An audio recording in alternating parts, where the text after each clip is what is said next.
ijwi rimbwira ngo hebone tari mama Sharira nakoze ubukwe ye arashingiwe arashatse mana we neta wirimbi turazinyweye areshayi mondevo kandi desika mama Sharira arashingiwe mama Sharira nyine akoze ubukwe amagambo ashize vuga ntabwo mbivugana byari byoroshye aho nahahuriye n'umugore mugenzi wanjye arantereta akajya ambwira ati ndashaka ko tuzabana utese wowe se umugore ku mugore karabaye rero mubaye muti ari ryari ubwo umukiranutsi yakora iki imfatiro zisenyutse umaze gupfakara maze gupfakara wabonye umugabo w'umugore imyaka yanjye nk'itandatu nari maze mfakaye Tanzania oya wakoreye Imana nyirisi uhereye uyu munsi heliwini Imana nubwa mbere nje kuyoboka Imana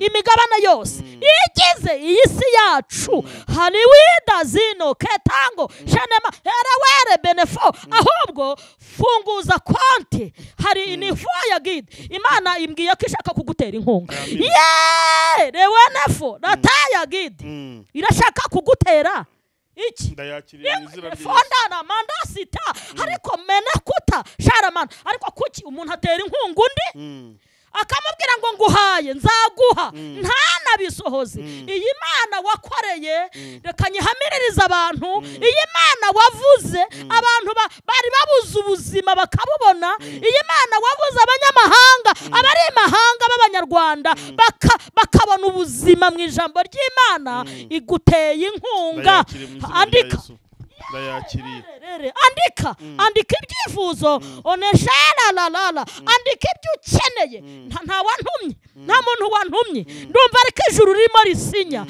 hari ibintu wari ufite ku mutima wawe ariko birabaye pe nawe resa tangala manda winisa kutangiza umuntu Imana itarasura ngaza yikoreye agira ngo Imana ntisurana keneye data naranga siniwi na inifaya nahinura amaboko y'abakunzi bawe ni niwiri niyaguri yerekwa eshana mandazo ry'abantu bashina Imana bakunda iyoboka Imana niyagure amaboko yabo nayarambura shiritayi gonema tewe azini Imana genda n'amaguru ndabyanze mu izina rya Yesu ugenda n'amaguru ujyanye iyoboka Mana hari ibintu Imana itakwirengagiza niba hari umuntu wari uhetamye umugongo mu misozi wagiyeyo mu kabande wamanutseyo mu ntara wagiyeyo ujyanye iyoboka Mana abantu ngo bave mu byaha abantu baruhuke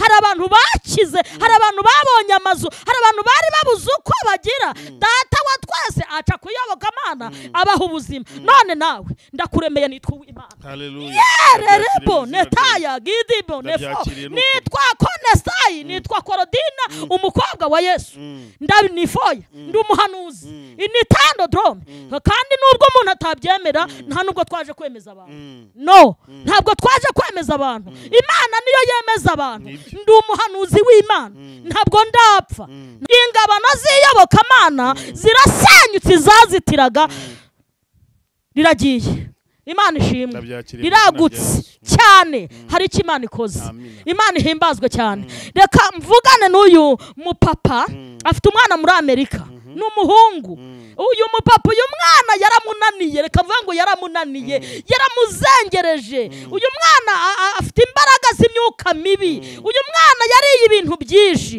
ariko uyu mupapa Imana iramugaruye n'umwana w'umuhungu w'umusore afiteyo uyu mupapa aba no mu gisate cy'iyoboka Mana uyu mupapa ntabwo muvuzeho ibyo afite n'itorero ayoboye ariko uyu mwana we kubwo gukorera Imana hari ikintu Imana ikoze iramuzuye elewe sita bonetangaza deshaye minikota nefo ndagira ngo abantu muzampere ubu butumwa Apotre Gitwaza Sharimanda agiye kongera gusengera abana kuko hari bonestasi denewa hari imbaraga imbaraga zikomeye zije kuri Apotre, ibitangaza biratangiye kuri we.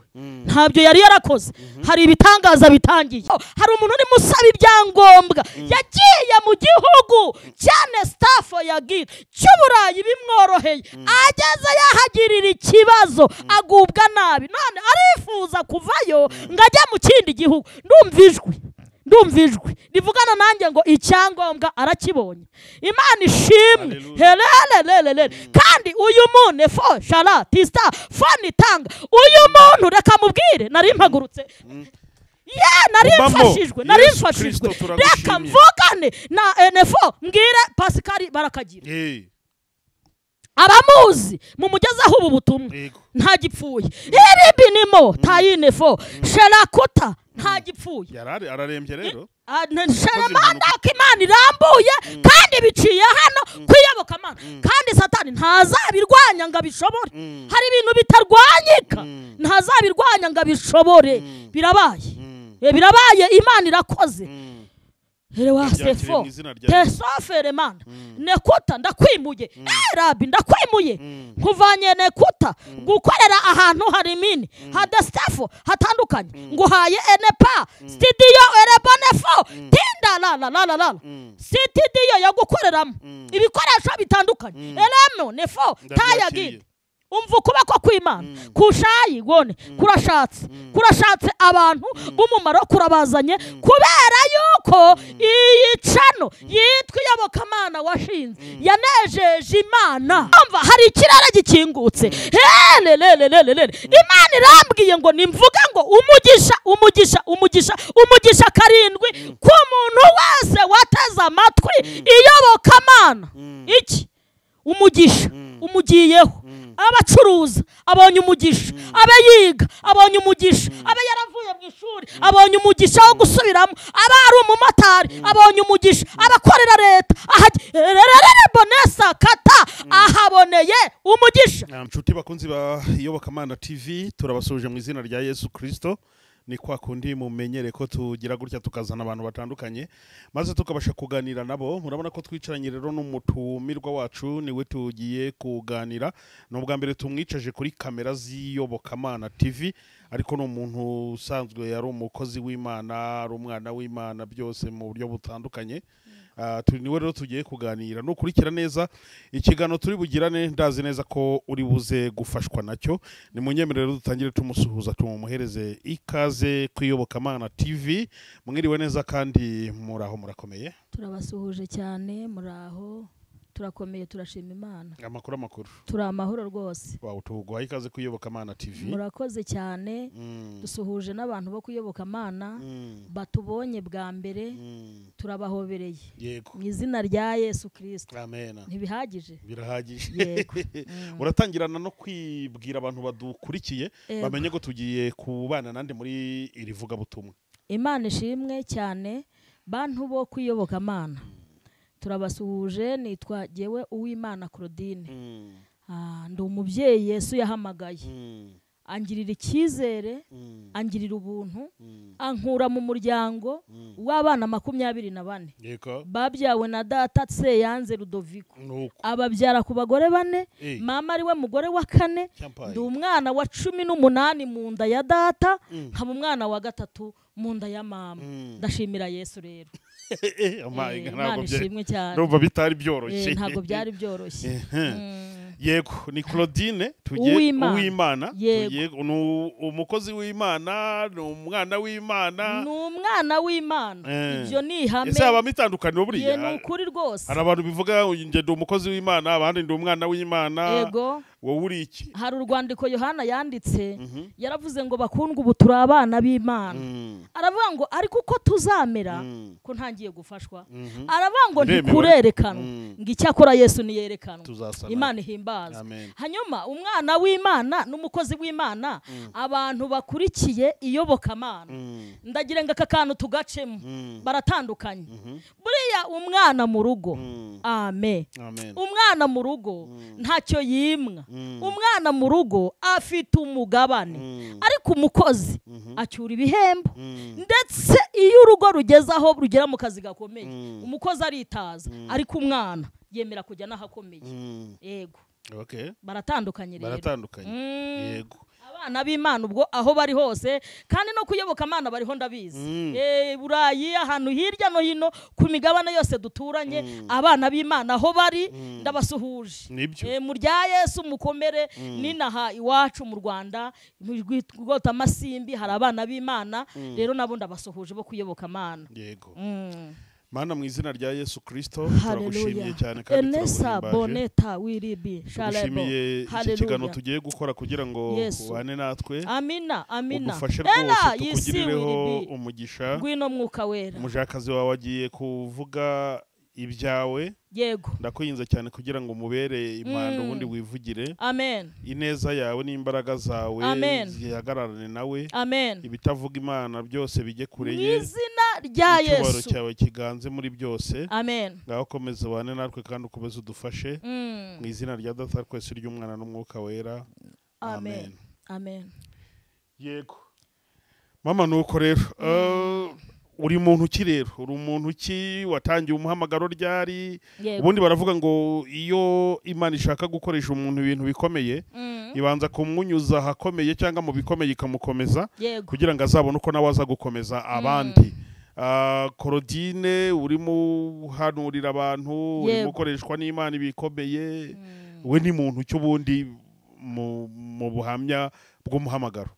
Urakoze cyane. Claudine ubu ni umubyeyi w'abana 5 Yesu yampaye umugisha ndabyara biremera hari nabo byanga nabo turanabakomeje rwose kandi Imana yacu ibahinguke kuko itanga urubyaro.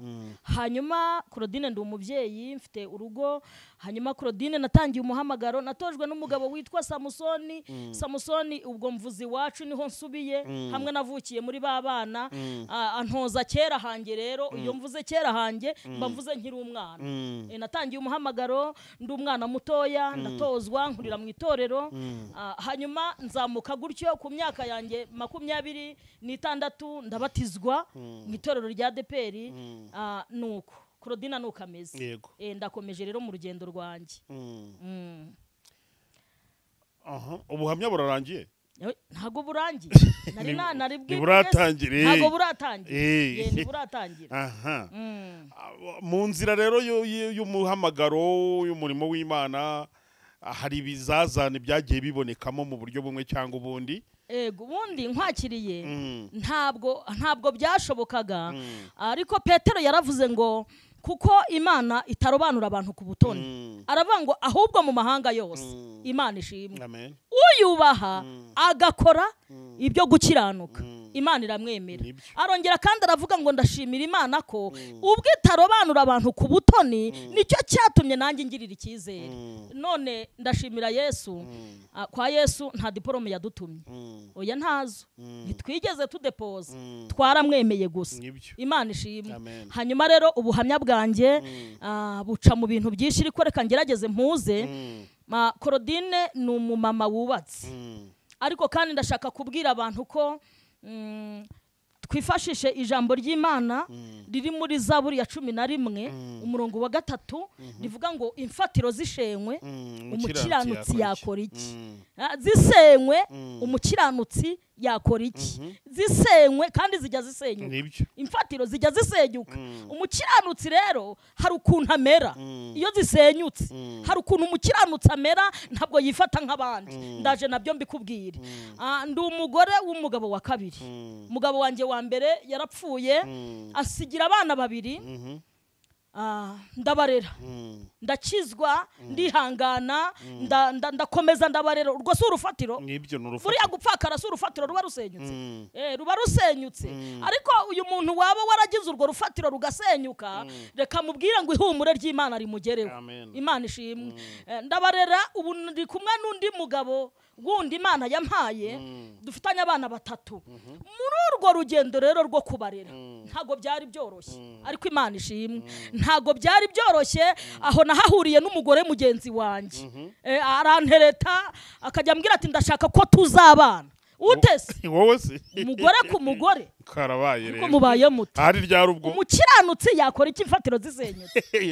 umaze gupfakara maze gupfakara wabonye umugabo w'umugore imyaka yanjye nk'itandatu nari maze mpfakaye nari ndi mu modoka ndimo ngenda n'abandi umugore nkanjye arambwira ati nagukunze ariko mubayemo ugira ngo ni bisanzwe yewe nkagira ngo ni urukundo rusanzwe ndaka mbwira abantu bo kuyoboka Imana haleluya buriya satani ahantu hose umuntu yicaye aba hari ahubwo ikimudukiza ni imbaraga ziyera ariko ubundi atugendaho iyo duteze imodoka ategana natwe iyo twuriye moto yurirana natwe turashimira ukuboko kw'Imana enimi nifo tayagide turashimira ukuboko kw'Imana kutadusiga aho tugiye hose umugore anyizirikaho nkomeze komeza kandi duteze yego umugore anyizirikaho arambwira ati naragukunze iyo nkurebye mba numva twabana ankangisha rero amafaranga mwabana nk'umugore n'umugabo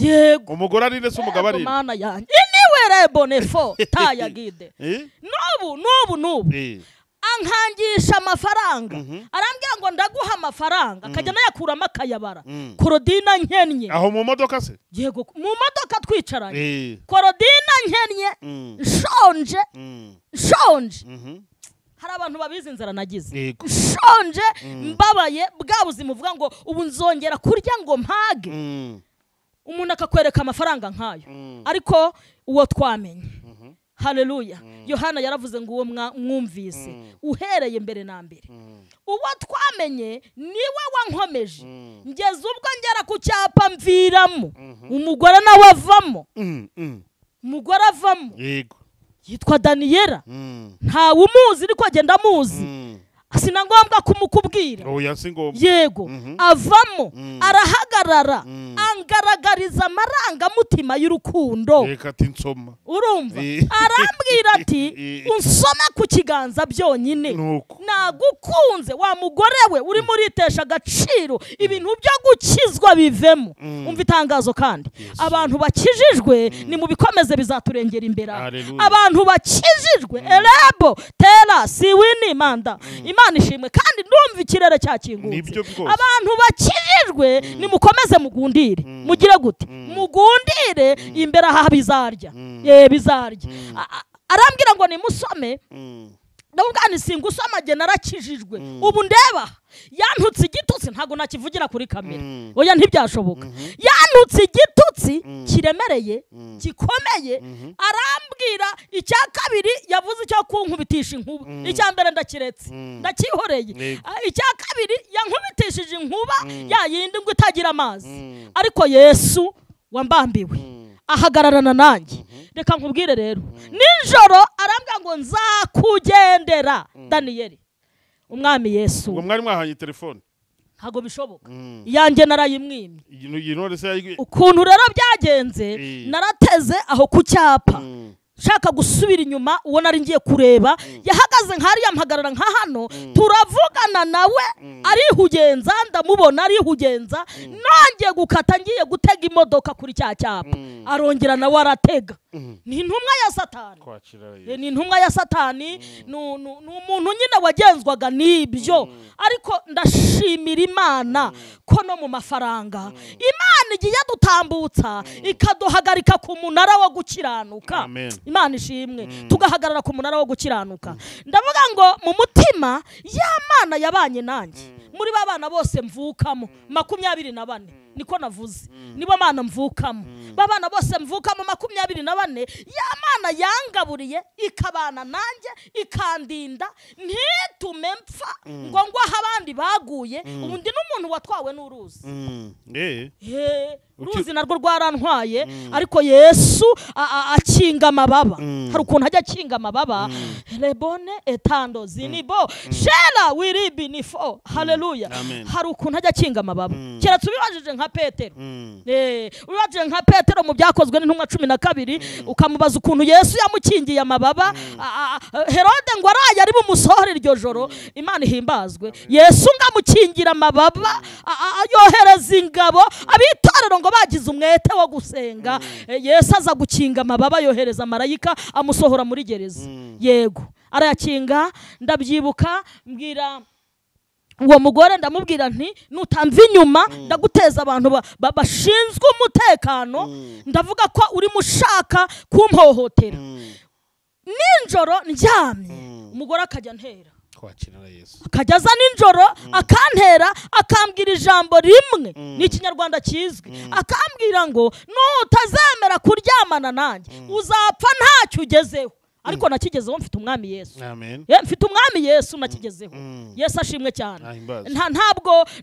ndagera aho umwanzi atarasa imyambi ariko kubwo guhakanira satani nakigezeho Imana ishimwe cyane narindi ku ijambo rivuga ngo imfatiro zishenywe umukiranutsi yakora iki satani akakwinjirana ukabona senya urufatiro icyo wari wishingikirijeho kandi urufatiro ruza mu bintu byinshi urufatiro rwaba kredi ukayifatika kuzengereza urufatiro rwaba kutabyara narwo burya satani iyo yarwinjiyemo Imana ishimwe ndumva hari abantu barimo baratwumva hari abantu ibi bintu bizagirira umumaro nagira ngo mbabwire ngo urufatiro iyo rusenyutse wari wishingikirijeho ngiye kubarangira ko hari urundi rufatiro rumwe rwavuzwe na Pawulo abibwira Timoteyo yaramubwiye mu gice cya 2 umurongo wa 19 yaramubwiye ngo nyamara urufatiro rukomeye ngiye kuvuga urukomeye halala wisipefo nyamara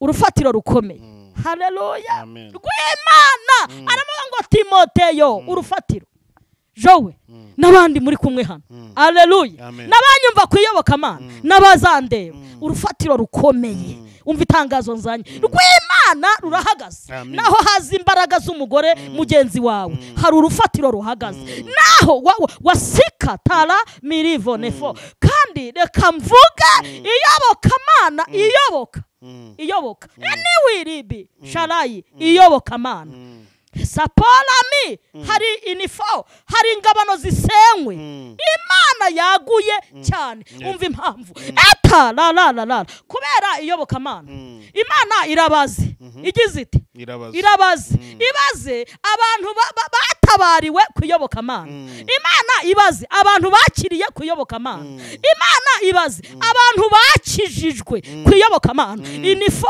layini ingabano ziragutse rabi ingabano reka sinimifo reka mvuge iyoboka Imana hari ubwo se wumva ari iyoboka byaha iyoboka Imana ariko Imana ihimbazwe iyoboka Imana buriya birabaye kuko imvugo y'Imana yego niyo ngiro imvugo y'Imana niyo ngiro ingabano zirasenyutse hari imipaka ikuweho iyoboka Imana rirambutse rabi alala aho umuntu atabasha kugeza ijisho iyoboka Imana rigiye kuyobokwa shera benota dini sangodeba rabini werebo shandota kandi hagiye gucaho impundu zigiye guhoza abarira Imana ishimwe imfatiro zisenywe umukiranutsi yasenga nimuza dusenga imfatiro zishenywe umukiranutsi yabana n'Imana yakwiyiriza ubusa yakunda Imana imfatiro zishenywe hari icyo umukiranutsi yakora Imana ihimbazwe cyane Imana ishimwe Yesu wampamagaye akampa agakiza ke ku buntu akankura mu bana 24 akangirira icyizere akabango korodi ngwino nawe ndagira ngo Enestefo akompamagarire hano kuri iyoboka Imana hanistayide nemo akonturiza ahantu utumva ayo majwi agusakuriza ayo majwi ya kredi tarami nifo Imana yacogoze ndumva hari umubyeyi Imana ikozeho isibuye inda yiwe lemonde pefo umva muko ntabwo ari ukuri mubi ahubwo ndabona ari imbaraga za gishitani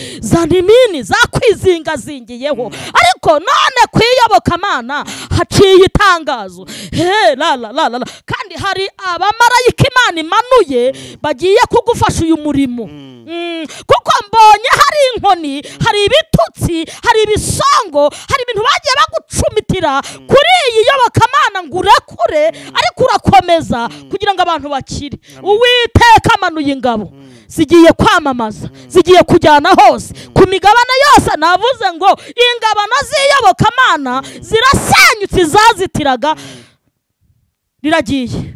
Imana ishimwe, riragutse cyane. Hari icyo Imana ikoze. Imana ihimbazwe cyane. Reka mvugane n'uyu mupapa afite umwana muri Amerika, n'umuhungu.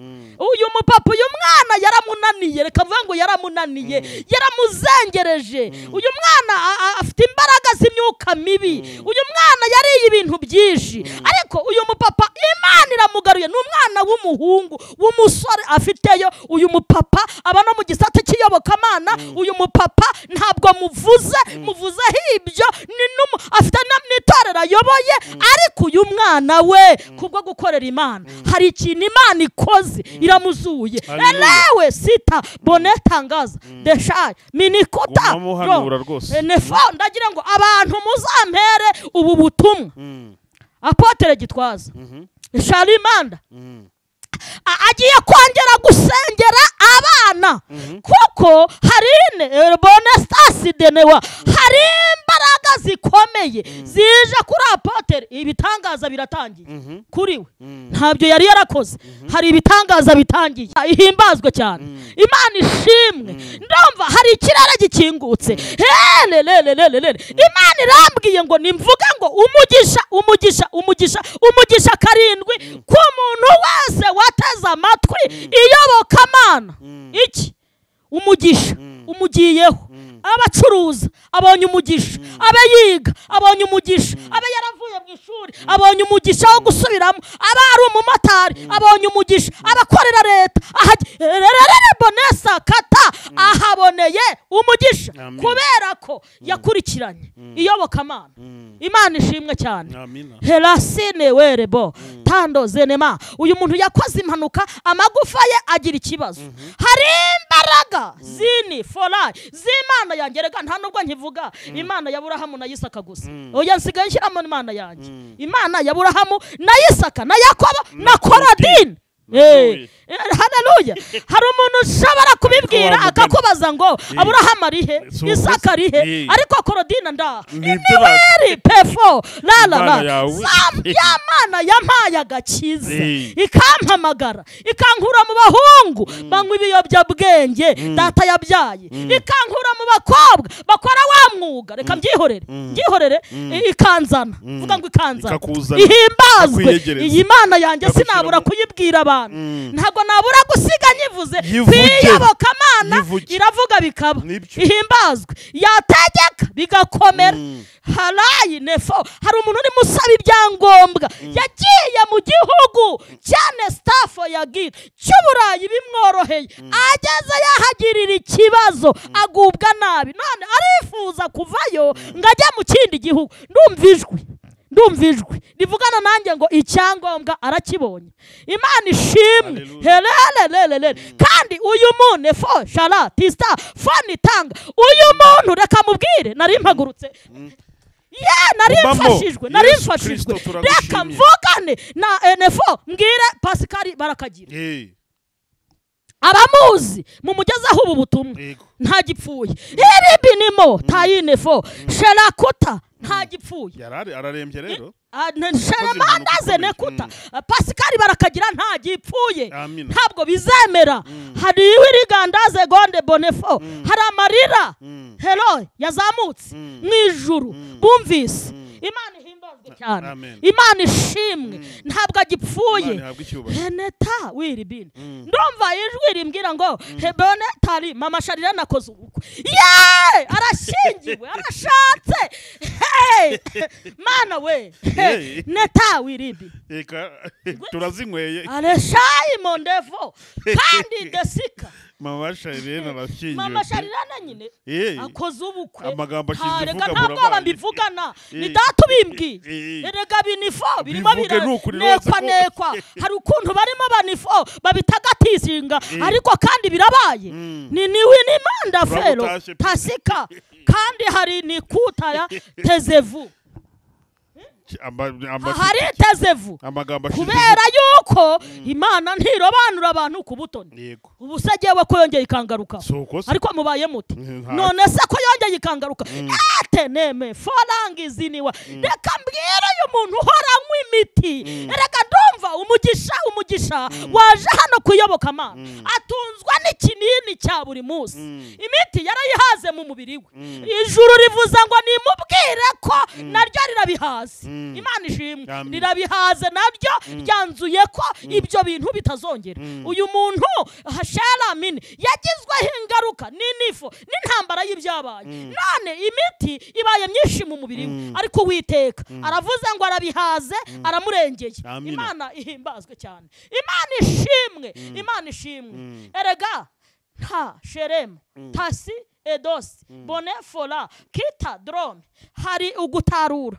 Imana igiye kurembuza kugira gute kurembuza abantu bayo bari hirya no hino. Reka mvugane n'urembo Sharima uyu muntu ari muri Australia hinini akora ibintu bijyanye no guhinga imirima akakodesha hirya no hino yananiwe yarambiwe gukorera abantu none herabone takoza n'Imana. Imana iravuze ngo ruriya rwandiko yanditse iranisika iramushyigikiye yararimo arabaza Imana iramushyigikiye irengeye n'uyu mukobwa ndumva Imana imurengeye yakoraga ahantu yikanga ko azahasiga ubuzima. Ni mu kigo gikomeye naho ni Burayi ariko hari imbaraga z'Imana zimanukiye gukora ibikomeye. Nsubiyemo newaneta ngini folayi ijisho ry'Imana rirareba rikagera kure. Subiye ku muntu ufite ikibazo cy'uburwayi bw'amara niba nyumvise hari imbaraga z'Imana zigukozeho kubera yuko Imana ni Imana yacu. Amina.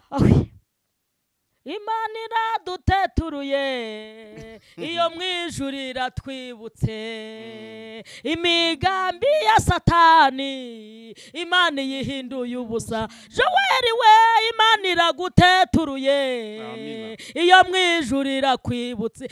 Winima igihe wahereye Imana iraguteturuye imigambi ya Satani Imana yihinduye ubusa. Hari abantu kwiyoboka Imana bagukunda Imana igutetururanye nabo ntago bizi kandi arashara mandaze nekuta mu minsi iri imbere bagiye gutangira kukwereka ko babanye nawe. Imana iraduteturuye. Amarira ya Hana yavuyemo Samweli, amarira ya Sara yavuyemo Isaka. Rero iyi yobokamana ryavuyemo ibisubizo. Imitima y'abantu yarakomeye. Hari abantu basubiye ku ishuri kubera iyobokamana ariko ubona Imana yabyirengagiza. Hari niwiribinishanda kuta hari abantu banesha babonye igishoro kubera iyobokamana. Imana izagutuza heza. Rabi ubu buhanuzi n'ubwawe Joel. Imana izagutuza heza. Wakoreye Imana nyirisi ntago wakoreye u Rwanda ntago wakoreye Burundi si Tanzania oya wakoreye Imana nyirisi uhereye uyu munsi. Heliwini Imana n'ubwa mbere nje kuyoboka Imana imigabane yose igize iyi si yacu haliwida zino ketango shanema herewere benefo ahubwo funguza konti hari inifo ya gid Imana imbwiye ko ishaka kugutera inkunga. Rewenefo rataya gid irashaka kugutera iki ndayakiriye izira rye fondana mandasita ariko menekuta sharamana ariko kuki umuntu atera inkunga undi akamubwira ngo nguhaye nzaguha ntanabisohoze. Iyi Mana wakoreye reka nyihamiririza abantu. Iyi Mana wavuze abantu bari babuze ubuzima bakabubona. Iyi Mana wavuze abanyamahanga abari imahanga b'Abanyarwanda bakabona ubuzima mu ijambo ry'Imana iguteye inkunga. Andika andika ibyifuzo oneshara andika ibyo ukeneye. Nta wantumye nta muntu wantumye ndumva ariko ijuru ririmo risinya. Hari ibintu wari ufite ku mutima wawe ariko birabaye pe nawe resa tangala manda winisi gusa kutangiza umuntu Imana itarasura ngo aze yikoreye agira ngo Imana ntisurana. Imana irasurana. Yaransuye ku mwaka wa mbere ndi umupfakazi, insura ku mwaka wa kabiri, insura ku wa gatatu, kugeza abana bagize imyaka bafite 21 undi 19. Ikinsura Imana ihimbazwa. Imana rero igisurana wawe nkunesha gide nkurikije igihe natangiye kumvira iyobokamana Imana ikunsurire. Hari sini wange, hari moneku, hari ibyo ukeneye data naranga siniwi na inifaya nahinura amaboko y'abakunzi bawe ni niwiri niyaguri yerekwa eshana mandazo ry'abantu bashina Imana bakunda iyobokamana niyagure amaboko yabo nayarambura shiritayi gonema tewe azini Imana genda n'amaguru ndabyanze mu izina rya Yesu. Ugenda n'amaguru ujyanye iyoboka Mana hari ibintu Imana itakwirengagiza. Hari ibintu Imana itakwirengagiza. Niba hari umuntu wari uhetamye umugongo mu misozi wagiyeyo, mu kabande wamanutseyo, mu ntara wagiyeyo ujyanye iyobokamana, abantu ngo bave mu byaha, abantu baruhuke, hari abantu bakize, hari abantu babonye amazu, hari abantu bari babuze uko bagira, data wa twese aca kuyobokamana abaha ubuzima. None nawe ndakuremeye nitwa Imana. Haleluya. Yererebo netaya gidibo nefo nitwa Konesai, nitwa Korodina umukobwa wa Yesu. Ndabi nifoya ndi umuhanuzi initando drome, kandi nubwo umuntu atabyemera nta nubwo twaje kwemeza abantu. No, ntabwo twaje kwemeza abantu. Imana niyo yemeza abantu. Ndi umuhanuzi w'Imana, ntabwo ndapfa, ntabapfira gushira. Shayimon Revonesika Eliya byamubayeho ngo abwira Uwiteka amubaje ngo urakora iki, aravuga ngo nije muhanuzi jyenyine usigaye, aravuga ngo abandi bose Ezebeli yarabije. Imana avuga ati no, haracyari 7,000. Eliya we have genda gake. Nagira ngo nkubwire ngo ntabapfira gushira. Oya turacyahari, ndacyahari ni foya gite ndacugusa nkumva birimo, ndumva numva imbaraga zirimo. Ahubwo nawe umaze igihe uryamye reka ngucomekamo nguhanurire byuka. Amaze imyaka 4 uyu muntu aryamye, bamusohora mu kagare bakamwinjiza mu kagare, ariko NFO hari imbaraga zinyuza mu iyobokamana zigiye kumukoraho ari mu Bubirigi. Hari imbaraga ziniware band zimukozeho. Imana ishimwe cyane. Debone manda Imana igukoraniriza amaboko jo we anitaye, ariko kuna kwibanzeho bimeze bi iniwiri bonesayi nigi ndarangagujwe hirya no hino mbonye NFO Imana igukoranirize amaboko. Amina. Helewa uzi kugaburira umuntu kwisahani, wewe wajya kurya ukarira mu nkoko ikuramburira amaboko. Hari amaboko Imana irambuye kandi biciye hano kwiyobokamana, kandi Satani ntazabirwanya ngo abishobore. Hari ibintu bitarwanyika ntazabirwanya ngo abishobore. Birabaye Imana irakoze. Herewa sefo tesofere Mana nekuta ndakwimuye. Rabi ndakwimuye nkuvanye nekuta gukorera ahantu hari mini hadastafo hatandukanye nguhaye enepa studio erebonefo tinda la studio yo gukoreramo ibikoresho bitandukanye elemo nefo tayagide. Umva ukuboko kw'Imana kushayi gone kurashatse abantu b'umumaro kurabazanye, kubera yuko iyi cano yitwa iyobokamana washinze yanejeje Imana. Imana yaranezerewe, Imana yarishimye. Hari ibintu wakoreye abantu mirayi dosi bikora ku mutima w'Imana. None rero kwiyobokamana bibaye ibidasanzwe. Nene epola shayigid Imana igushiza habona warutwikiriye. Imana igushize hinitaya yego Mana yanjye we. Imana igushize ahabona nefoya ikimenyetso. Hari umuntu uzakubwira ngo tugende njye kukugurira ingofero yo kwambara. Netaya gide izaza muri ibi bintu Imana igiye gukorera hano. Imana irakwimuye iguhaye icyerekezo ahantu ho gukorera. Imana iguhaye ibikoresho. Oya jya n'ubwa mbere nje hano, n'ubwa mbere nkubonye, ariko Imana iguhaye ibikoresho byo kuri bandewa sinita gome hanyuma kandi ndabikeneye ndumva umugisha uje ukwegana umugisha uje ukwega uwundi umugisha uje ukwega uwundi nk'uko umuntu yafata n'undi mu kaboko bakagendana niko umugisha uje ukwega uwundi ugana aho uri muhabwe umugisha mwese yego amen ndabyakiriye mu izina rya Yesu kandi ijambo ryaravuga ngo abajyana na Yesu gutabara abandi babona umugisha w'Imana Imana ishimwe bihuriranye rwose n'igihe cyiza turimo dushaka kwagura kubona ibikore nyine ni Imana ibyo bintu uvuze ndagira nkubwire ko rwose mu by'ukuri ni Imana ikuvugiyemo kuko biri mu bintu nyine dukeneye rwose turi gusengera kandi Imana izaho umugisha umuntu wese uzagira icyo akora wenda bitangira ariko imvugo ubundi buriya amaboko y'Imana aba mu kanwa